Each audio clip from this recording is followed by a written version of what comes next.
everybody. Thank you all so much for being here. I wanted to film my special here because I had been to Burlington one time. I loved the vibe so much. Everybody just seems like they have just enough money to enjoy winter. And that's beautiful. I live in New York, and I love public transportation. Right? For all the penises I've seen, I still love it. I do. You know why? Because I'm a really insecure person, like especially about like the way I look and how I'm doing in life at this point. So then I ride the bus and I feel better. Do that. If you're ever having a bad day, find a bus and ride it. Because you'll get on there and you'll look around and be like, I'm doing all right. Yeah. No, the subway helps me so much with my insecurities, so much. It's wild. I sat down on the subway one time next to this Hasidic man. And before I continue on with this story, I just want to let you all know that I am Jewish. So everything I'm about to say is fine. Okay? Another thing you should know is I'm from Kentucky. And in Kentucky, we don't have Hasidic Jews. That's not a thing. It's the curly Q Jews, by the way. I don't know if you guys know. We don't have them. So when I moved to New York and I saw them, I got all excited and I called my friends back home in Kentucky and I was like, you guys, they have extreme Jews here. But what my friends were picturing was not a Hasidic Jew. My friends were picturing just like a guy going skydiving while wearing a yarmulke. They're picturing a guy who's like, extreme Jew.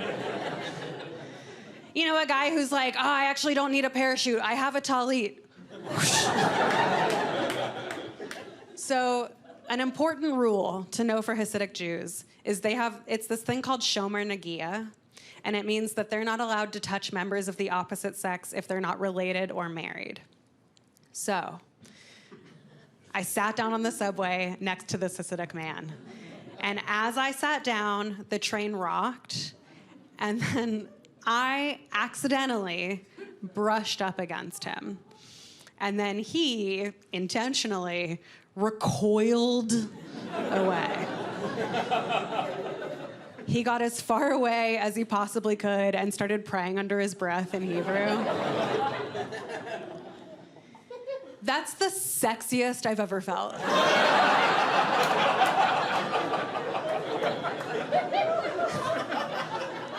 Hands down, hands down.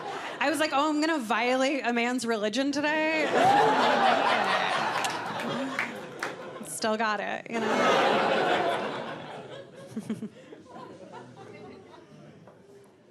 I love public transportation. I do hate flying. That's like a thing I have to do a lot for comedy is fly. I think part of why I hate it so much is I usually fly Southwest. Do you guys fly Southwest or you're doing well? It's tough, man. I fly it because it's a good deal, right? If you're not familiar, on Southwest, you get 2 free checked bags. The only catch is you'll never see them again. It's the most expensive way to take out the trash, actually. So you pack it up and you buy a ticket. If you've ever asked the question, can an airline have clinical depression? Southwest is here to answer, yeah, we sure can. We sure can. I can't think of any other explanation for them because they act like me trying to get out of a party where they'll be like, I'm sorry, guys, but I think I'm gonna cancel. And you're like, why? What's wrong? And they're like, oh, nothing really. It's far. I don't feel like going. I was on the phone one time with Southwest customer service, and the woman on the other end was trying to make polite small talk with me while she waited for her Windows 98 to reboot or whatever. So she asked me, she said, what do you do for a living? And I said, oh, I'm a professional comedian. But what she heard me say was, oh, I'm a professional Canadian. And then she just accepted that. That's how much they've seen. Everybody who works there has been there too long and seen too much. Because the only follow-up question she had was, what are the hours as a Canadian? I didn't know. Good God. I travel a lot. It worries my parents. I think that I travel so much by myself. So the last time I went and saw my parents, my mom got me pepper spray, which is fine. I love that. But the pepper spray she got me is covered in rhinestones. Don't do that. Don't bedazzle my weapons. I don't need it. Because the only people who are ever going to see that pepper spray are me and my attacker. And like, I'm not dressing for him. He wouldn't appreciate the patchwork. What's the scenario where that plays out, right? Like what, some guy comes up and attacks me and I'm ready for it and I pull out my pepper spray covered in rhinestones and then he's like, cute. I love that. Where did you get it? I'll put it in my kill kit. That's so cute. My mom worries about me because she watches too much news, and I think it's clouded her perspective of the world, which, like, I don't know. I mean, she has a point. The world feels bad right now, right? Doesn't it feel worse than it used to? Okay, do you guys ever think maybe things wouldn't feel so bad if we had all just forwarded those emails to our 10 friends?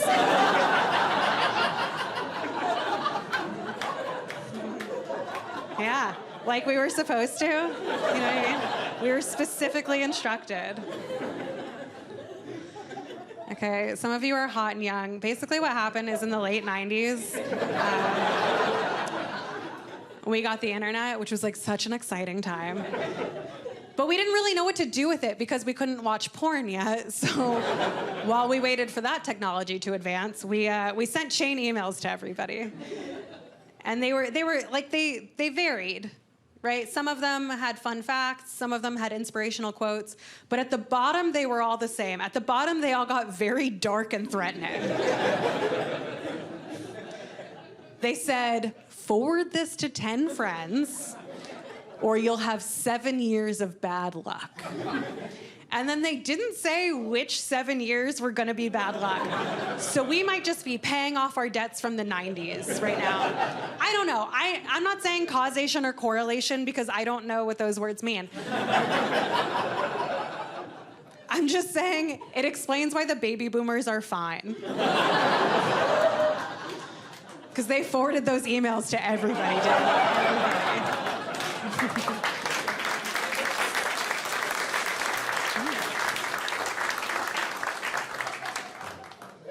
I think my parents worry less about me now because I'm married now, which feels crazy to say. It feels so grown up, but I am married. Clap if you're married in here. Okay, all right. Tell me if you guys do this too, because my husband and I are out of things to talk about. We are, it's why I'm here. So what my husband and I do to spice things up, and I'm curious if any of you do this too, is he and I, we like to make up scenarios. And then we ask each other, would you stay with me in that scenario?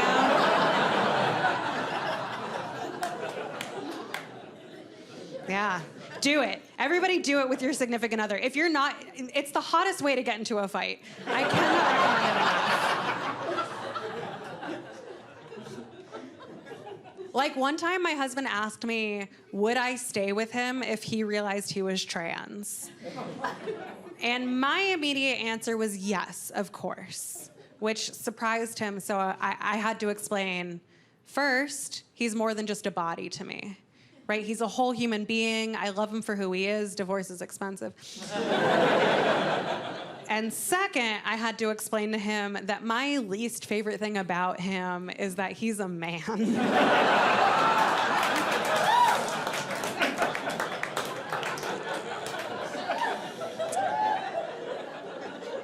Like, he has great qualities, but I've never been psyched that he was a dude. Do you know what I mean? Okay, I can feel some of you pulling away. I feel it. I get it. I think there's this really boring debate happening right now in this country where people have gotten really obsessed over these definitions of how do you define a man or how do you define a woman. And the reason I find it so boring is I think it's okay that we all have different definitions, right? That's fine. If you define a man as somebody who has a penis, I honestly think that's fine. It's just not how I define a man. Right? I define a man as somebody who does something where then you're like, hey, why would you ever think to do that?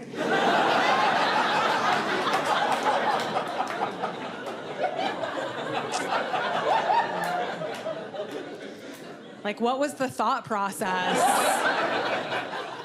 behind the action you just took?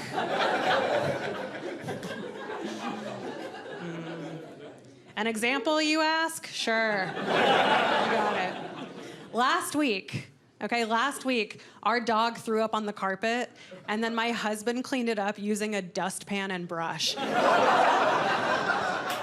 That's the most man thing I've ever seen in my life. Ever seen it. Okay, here's how I know it's something only a man would do, is I can see you guys. And when I said that, I saw what happened, which was a lot of women looked back at me like, ew, gross, I can't believe he did that. And a lot of men looked back at me like, I don't get it. I don't know what he was supposed to use, I'm gonna be honest. Paper towels. It's fine. The first time my husband ever heard me tell that story on stage, he got so defensive. Because he was like, that wasn't last week.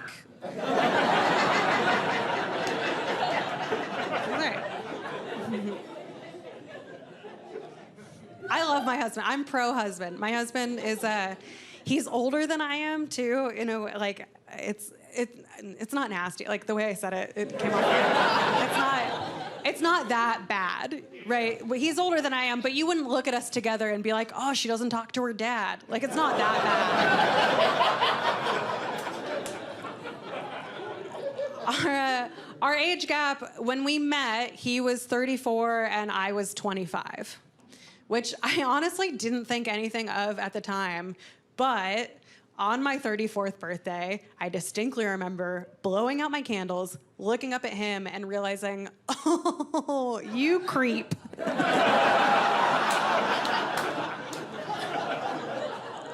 What was he doing with me? That's so gross. Because would I date a 25-year-old guy now at this point in my life? Absolutely not. So gross. I think it's because 25-year-old guys are bad at everything. Like, I'm sure you have, like, life skills or whatever, but, like, sexually, they're bad at everything, right? There's not a single 25-year-old guy who's, like, good at eating pussy. They're all so bad at it. 25-year-old guys are so bad at eating pussy. They are. And if you're 25 and you're in here and you're like, I'm the exception, there are zero exceptions.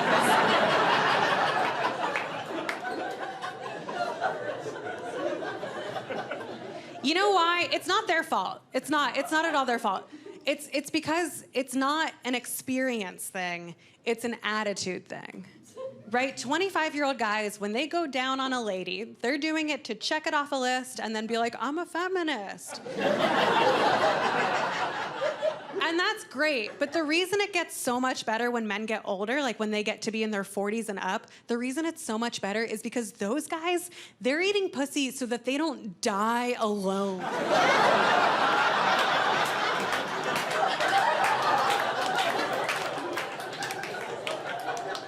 And that is so much better.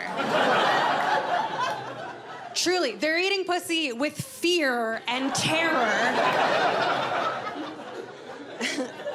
And that is what makes me come. If I see the whites of your eyes, it's over. You know what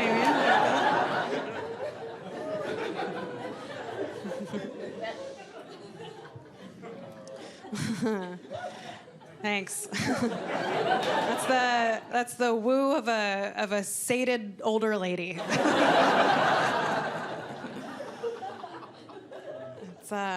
That's interesting. My husband and I, we've been talking about having kids a lot lately, which is so wild to think that I'm old enough to do that. Not only am I old enough to have kids, I'm running out of time.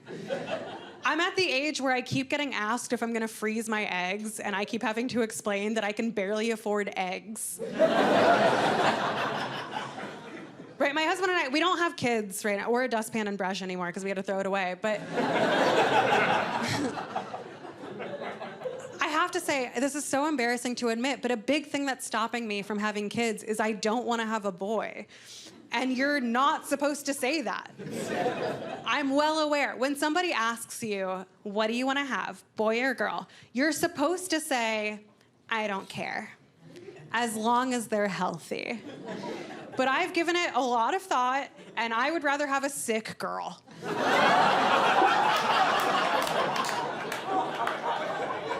Would fully rather have a frail, sickly daughter than a strong, healthy son.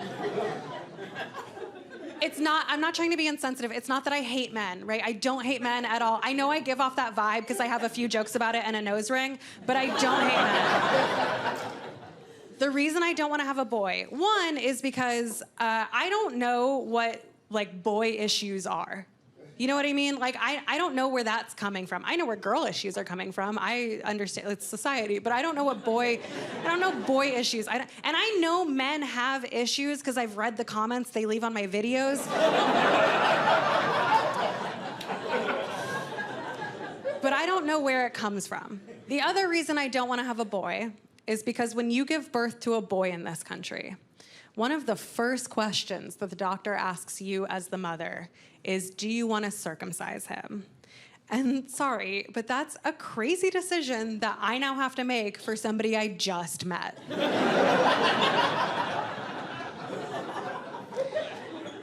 I don't know his name yet, okay? And you want me to figure out what to do with his dick? It feels like college all over again.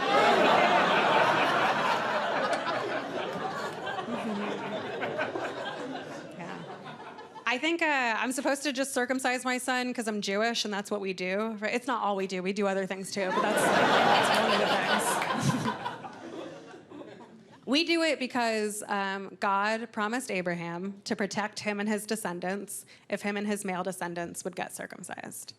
And I know, that makes God sound like the most toxic girlfriend. I know I'm not the first person to point this out, but the Old Testament is full of God being very petty and insecure, just going up to every guy asking for sacrifice after sacrifice. And you're like, where does this end? Jesus Christ.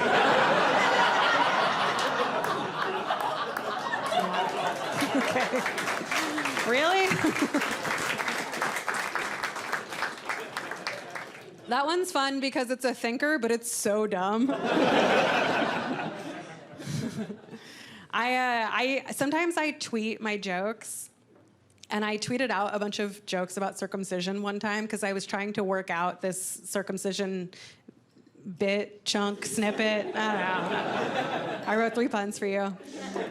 And I tweeted, okay, here's one of the jokes that I tweeted. It got me in so much trouble. I tweeted, I would circumcise my son because, you know, he ruins my body, I ruin his.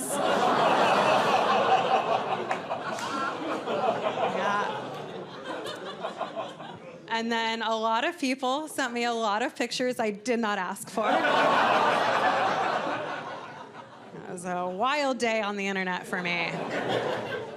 People got mad at me. On the internet? What? Yeah, people got really mad at me for that joke.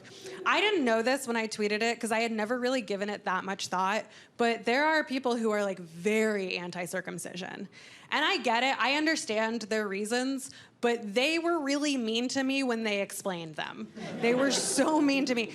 Just so you know, there's a community of people. They found each other and then they found my mentions. They call themselves intactivists.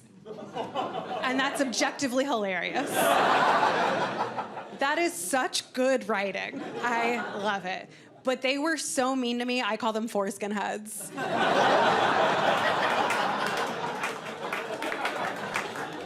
I know, I'm a better writer. I don't know what to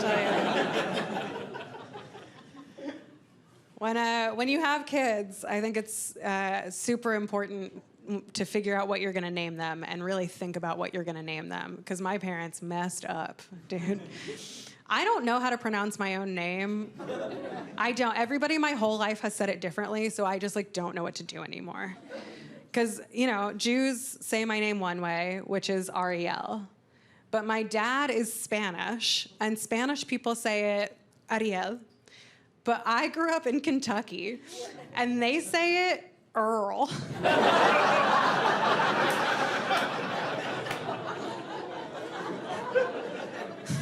When I was like 12 or 13, the TV show My Name is Earl came out. And I was like, mine too, honestly. Well, because I was so excited to not be compared to the Little Mermaid for once, because that's really the conversation I would always have when I introduced myself to people, where I would say, hi, I'm Ariel, nice to meet you. And then they would say, oh my gosh, like the Little Mermaid? I panicked and I was like, no, like the former Prime Minister of Israel. And then they said, hey, why are you like this? My dad, oh, by the way, my dad is Spanish. He's also Jewish.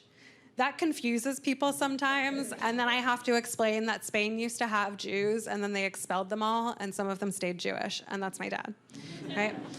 Spain, this is a fun fact. The country of Spain has no idea how many Jews they expelled during the Inquisition. And I read that and I was like, well, yeah, maybe you would know how many Jews you expelled if you hadn't gotten rid of all of the accountants.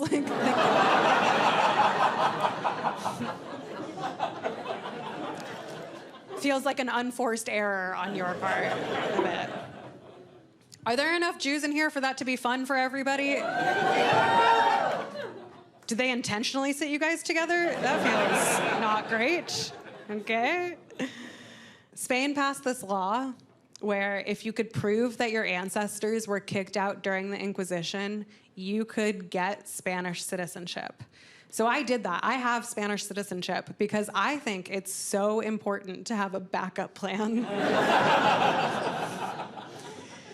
And that's not really hyperbole because I got my Spanish citizenship. I took my oath on January 6, 2021. I swear, that was my morning.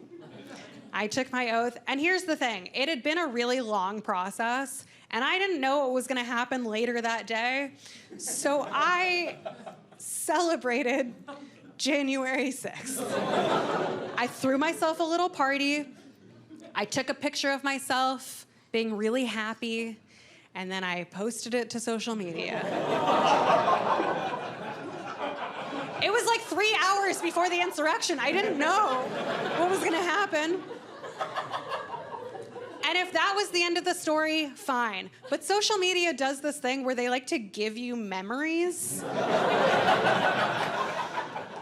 So now, every January 6th, I just get a reminder of how happy I looked on January 6th. And the caption that I wrote does not help, okay? The caption that I wrote was, "Today we have righted one of history's greatest injustices."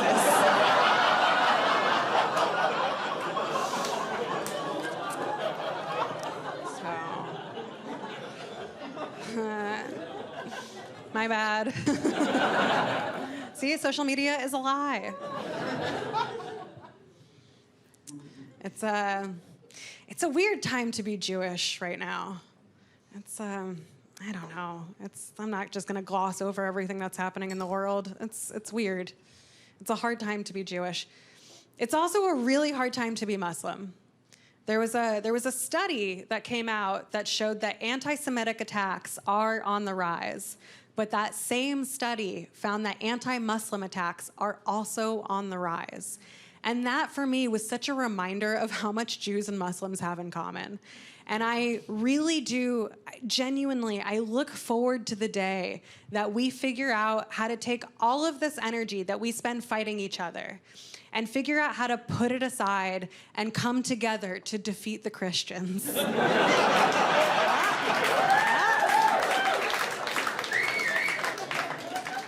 We gotta stop fighting over Jerusalem and take over the Christian Holy Land. which is, as I understand it, Applebee's on a Sunday after church. That's where you gather.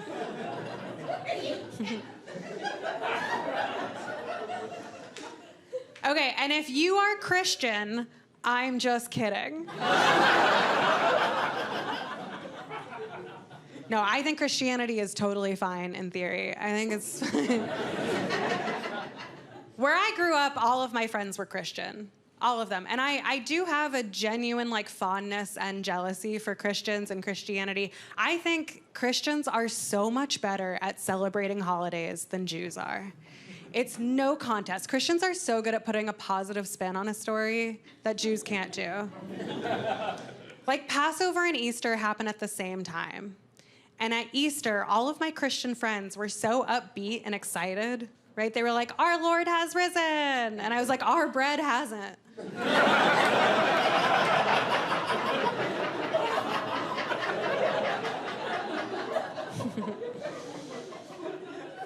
By the way, it's crazy to me that Easter is a happy holiday for Christians.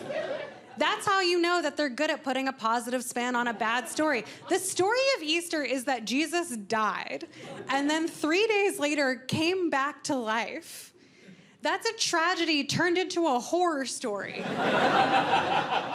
But Christians saw that, and instead of being like, it's the zombie apocalypse, they saw it and they were like, pastels.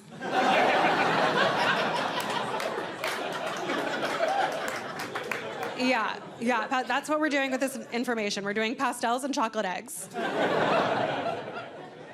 Easter, so fun, shouldn't be. Passover, not fun, also shouldn't be. Passover, man, okay, so for those of you who don't know, on Passover we eat matzah, and matzah is this flat, stale, tasteless bread. And we eat it to celebrate one of our most important holidays. It sucks.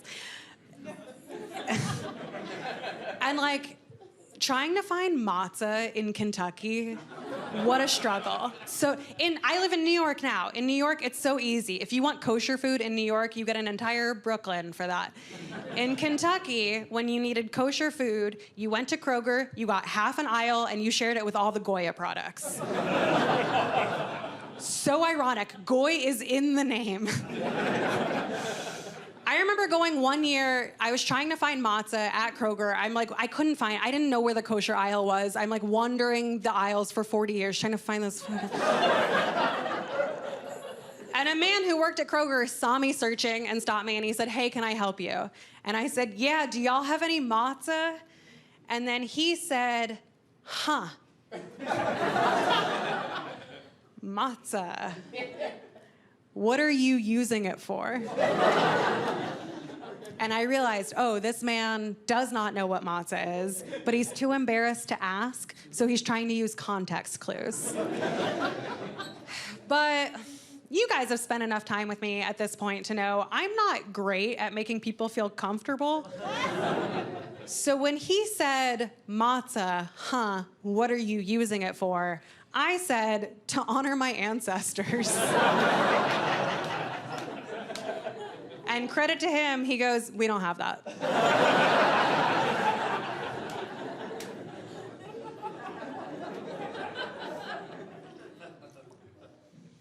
Our holidays aren't as fun as Christian holidays. Our miracles are not as good as Christian miracles. No contest. Guys, the first Christian miracle I ever learned was that Jesus turned water into wine. It's so fun. I love that. That sounds like a frat guy made it up.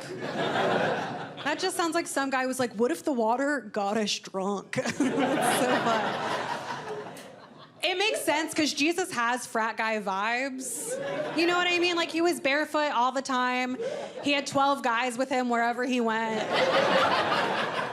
And he hung out with one slut. And that's a frat guy. I know that guy. He's an AE pie. I hooked up with him. That's fine. So that's the first Christian miracle I learned. Great miracle.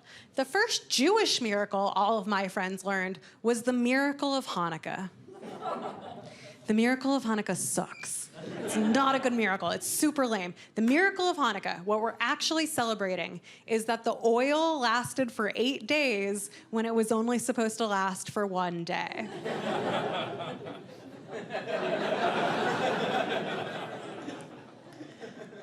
Ta-da! God, I hate that miracle. First of all, I don't believe in that miracle because men wrote that down, and men are always lying saying it lasted longer than it really did.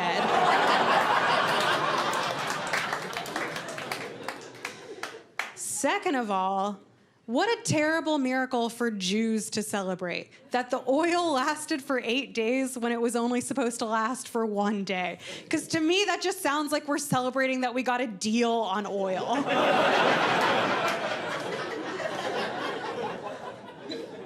Feels like we're reinforcing a stereotype. I don't like it. I hate it.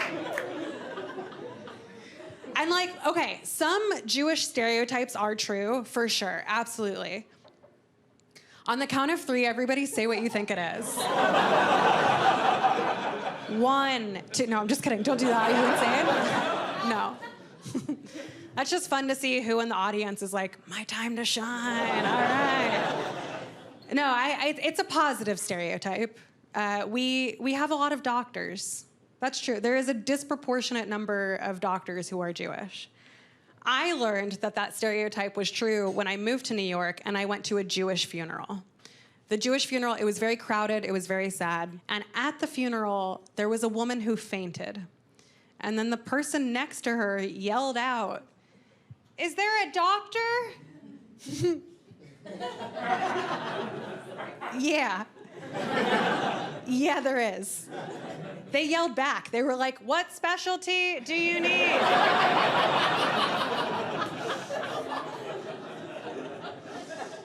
You know what? It was like going up to a bunch of golden retrievers and yelling, "Jake!" Like, they're coming. They'll come down. Disproportionate number. They'll come.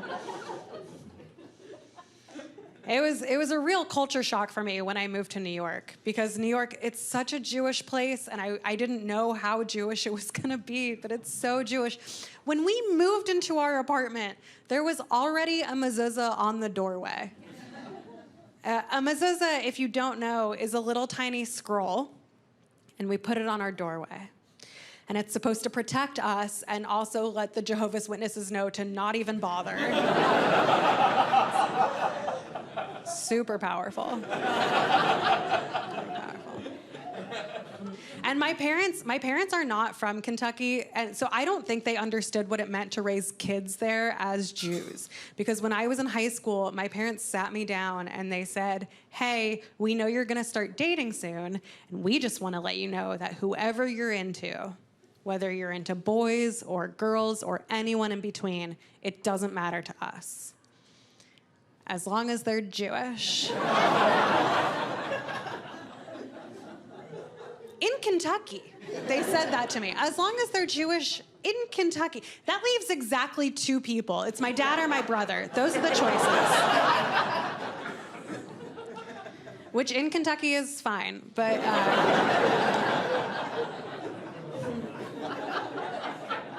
they're not my type.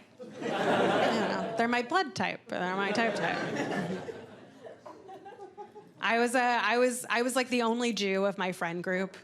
And I think this goes for anybody who grows up the only one of anything in any group, is you get people saying weird things to you, and then you just gotta absorb it. When I was in school, I wore a Jewish star necklace, a little Star of David. And I remember one day, this girl in my class saw it, and she said, "Does that mean that you're Jewish?"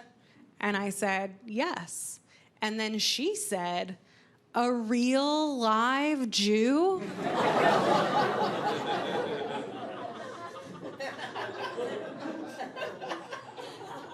I was just like, "Yeah, babe, he didn't get all of us."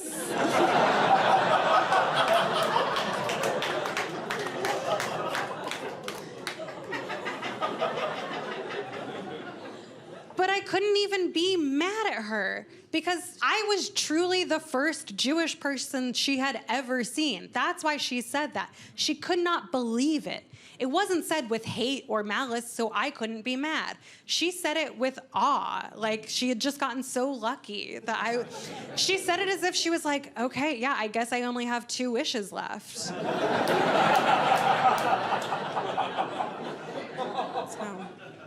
can't be mad at that person. The person I got mad at was, every now and then one of my friends would tell me, they were like, you shouldn't be Jewish. Like, that means you're going to hell. You should be Christian. And I tried to play along. I wanted to be accepted. So I said, okay, what do I have to do to be Christian? And they were like, okay, whenever you're about to do something, just ask yourself, like, what would Jesus do? And I was like, he'd be Jewish. But, like, I know where they were coming from. They were coming from a place of love, right? They really thought I was going to hell. They wanted to save me. The first time I ever heard that, the first time somebody ever told me I was going to hell, it was wild. I was in middle school, and my friend came up to me, and she said, Earl.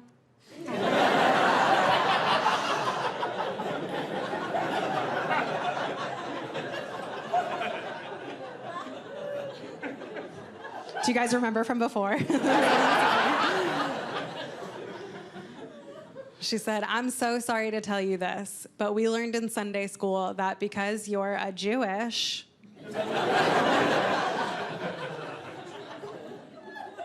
it means you're going to hell. And I was like, oh, wow. You think about me on the weekends? That's awesome. That's cool. You guys are cool. Thank God. Whew. Yeah, no, I've done some terrible shows. This isn't one of them. Done some really terrible shows. I'll tell you, the worst show I ever did, I did a show in New Jersey, which don't...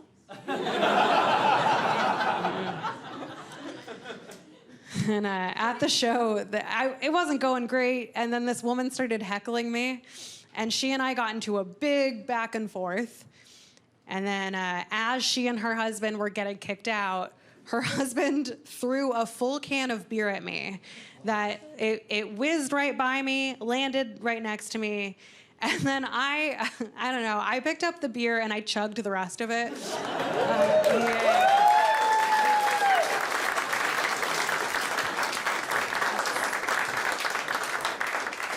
Yeah. I posted a video of that.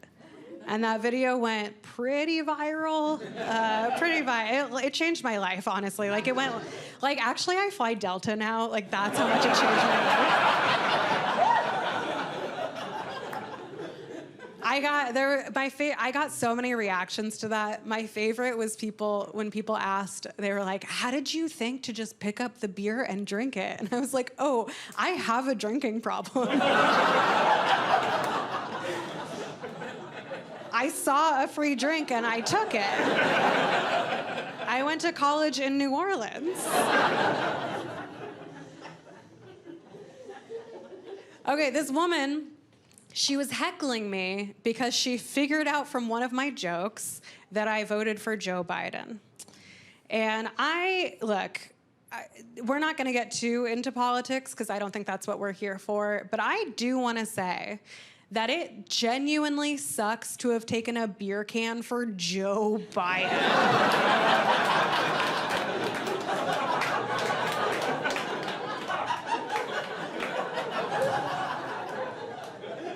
You get that, right? Because he's not a cool person, right? Like, Beyonce is who I would gladly dive in front of a beer can for. Beyonce, I would take an insurrection for Beyonce at this point. Not Joe Biden. Joe Biden is the Jason Derulo of politics. Because nobody's like, yeah, it's my #1 guy. But if it's on, it's fine. Not Joe Biden. To her credit, she was right. I did vote for him. I voted for him because I loved that he was tired. Obsessed with that. I think that's a great quality for the president of I think every world leader should be 90 and exhausted. I want them to be too tired to put us in danger. That's what I'm looking for in my leaders. Because think about it. There's so much stuff that happens that we as civilians will never find out about. So I truly believe it's possible that there was a night where Joe Biden was going to press the nuclear button, but then it got late.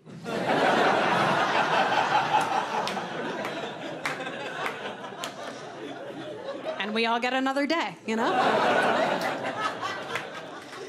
Like, I do not agree with every decision Joe Biden has made. I disagree with a lot of his decisions, but I take comfort in knowing that for every decision he made, he slept on it.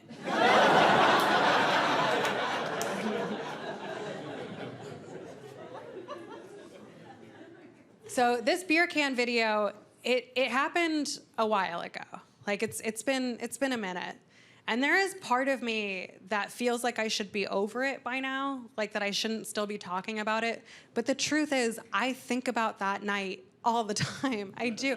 I think about it so much because those two people who did that, they're terrible people, but they're a great couple. And I can't stop thinking about the true love I saw that night. Sometimes I lie in bed at night replaying that event. And I just keep thinking about how she started the fight and then her husband finished the fight. And then I roll over in bed and see my husband and I'm like, oh, I don't think he would do that for me. Like, they're terrible people, but I want what they have.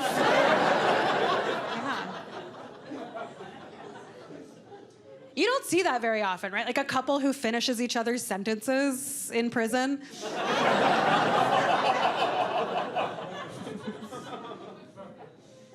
What if I dedicated the special to them? That is so funny. That's in my special thank yous. Man. Okay, here's the joke I told that got her mad at me. I'm a very insecure person. Very insecure about my body. It's something I'm working on, but I realized that my insecurities had gotten out of hand when I went to get an IUD. And if you don't know what an IUD is, you guys seem cool, but if you're visiting, an IUD is birth control that goes in you, and then it gets you through 2 administrations. And my doctor, as she was putting in my IUD, she stopped halfway through and she said, hey, I know this is gonna be surprising for you, but you actually have a very narrow canal, and it's so narrow, we almost couldn't do this procedure. And I was like, stop.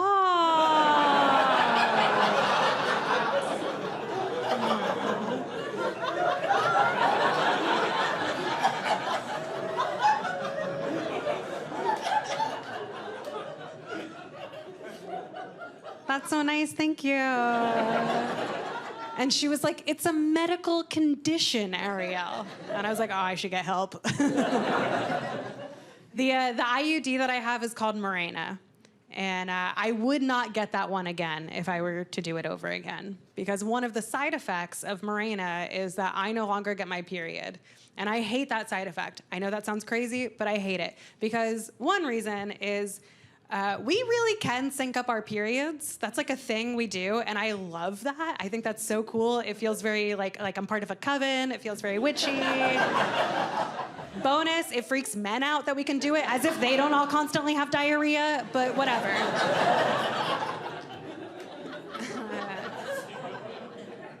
Two, the other reason I miss getting my period is I struggle with depression. And sometimes it was nice to have just accomplished one thing in a day. That's the feel. If you've never had a period before, it's the same feeling that you get whenever you pay rent, right? Because it happens once a month, hopefully on time. Right? Otherwise, somebody's getting evicted.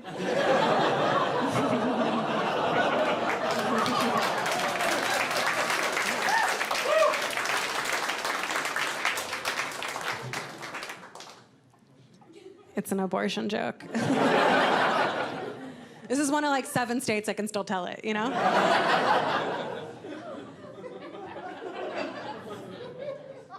I love love my gynecologist. She's the best. The first time I went to her, it was because I was having trouble with adult acne. And then she was like, hey, that's not cute. It's herpes. You have to call it herpes, okay? It's not as clever as you think that you're calling it adult acne. Also, you have adult acne. Okay, and I feel some of you pulling away. Statistically, 1 in 5 of you should be very with me right now, just so we're clear. My husband does not have herpes. He likes me to say that. And when we first met, I was very open with him from the jump. I was like, hi, I'm Ariel. I have herpes. And he was like the former Prime Minister of Israel?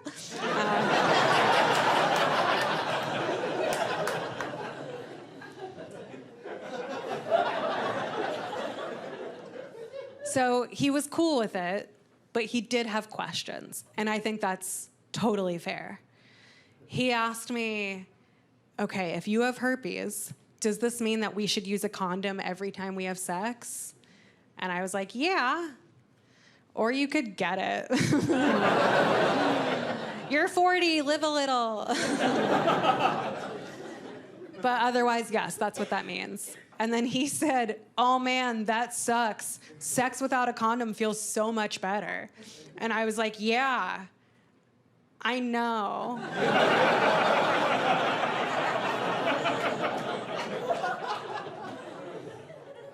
That's how I got herpes. Yeah. It's one of those things, herpes, it sounds much worse than it is, right? I feel like it wouldn't sound nearly as bad if it wasn't plural. Like if I was up here and I was like, I have a herp, you'd be like, oh my God, that's adorable. What is that? I love that. But we don't talk about it, so there's a lot of stigma and there's a lot of misinformation, right? One time this woman after a show came up to me and she said, you don't really have herpes, do you? And I was like, yeah, this isn't a cute thing I'm making up to get guys. And then she said, that's so gross. I used the bathroom after you. And I was like, wait, babe, how do you pee?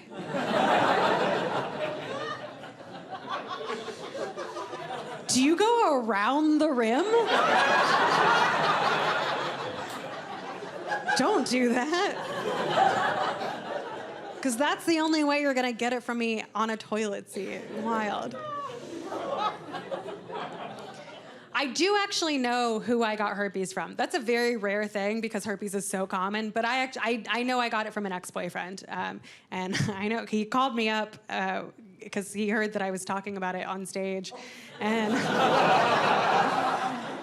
he said, he called me up, he goes, I think it's so disgusting. That's what he sounds like, I don't know. So I think it's so disgusting that you're talking about herpes on stage.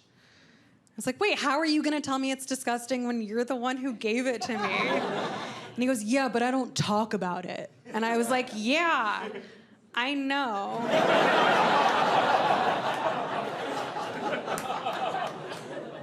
That's how I got herpes. I wish that herpes were the cause of my insecurities, because that would be like a legitimate reason. It's not. I'm just a woman existing, and so that's what happened. Man, I hate that this is a real thing that I'm about to say. I am trying to lose weight. Basically what happened was 2 weeks ago, I accepted my body, and then 1 week ago, I unaccepted it. It's just body image stuff. I struggle with it. Everybody struggles with it. I know that everybody. It doesn't matter what you look like. You've struggled with body image. Right? I used to work with this woman who was really tiny and skinny in this way that I never will be. Right? We're just built differently. I'm built like this. She had little Florida Methodist hips. Do you know what I mean by that? I don't think you know. She's not built to survive.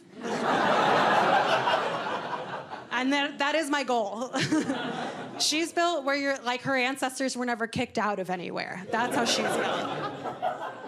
which is not how I am built. I know that. I'm built for the old country, right? I'm Jewish on both sides. I'm built for if the ox died, I could pull the cart. That applause hurts. Don't clap at that one.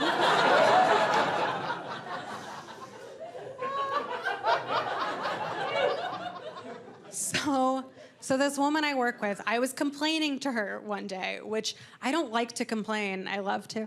And I turned to her and I said, ugh, I would kill for your body. And then she turned to me and she said, oh my gosh, no, I would kill for your body. Which, what a moment, right? No, truly, for me, that was such an epiphany, like the little light bulb went off, because I never realized before that skinny people are dumb and wrong.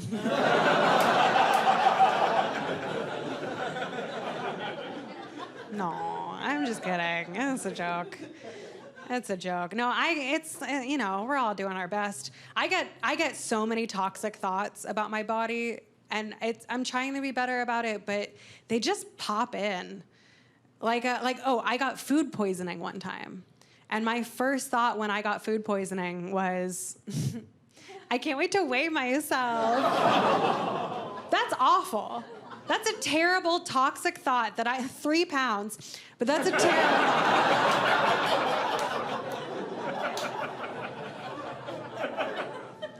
I got food poisoning from eating raw oysters, okay? I eat a lot of oysters because I like to gamble, but not in casinos. I like a real life gamble.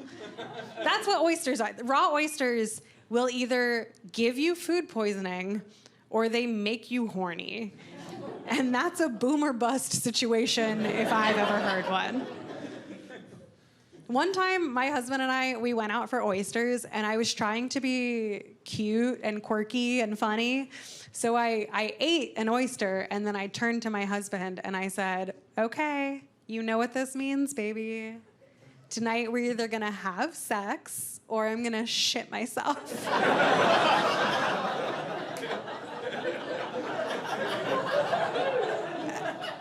And then without skipping a beat, he said, or both, that's what marriage is. Yeah, absolutely. No, that's how I know I married the right guy. That's support. My husband, man, you guys would love him. He's so nice. He's the nicest guy I've ever met. Here's how sweet he is we've been watching Gossip Girl at night just to calm down. And as we're watching Gossip Girl, he keeps saying over and over, I can't believe they're doing all this on a school night. So sweet. He's so nice. I truly believe that if he and I were hooking up and I got food poisoning in the middle of it, like if he and I were hooking up and I shit myself in the middle, I don't think he would be mean to me about it. Isn't that why? I know, it's so sweet. I don't think he would make fun of me or like bring it up in a fight later on. I think he would just quietly go get the dustpan and brush. Thank you guys so much.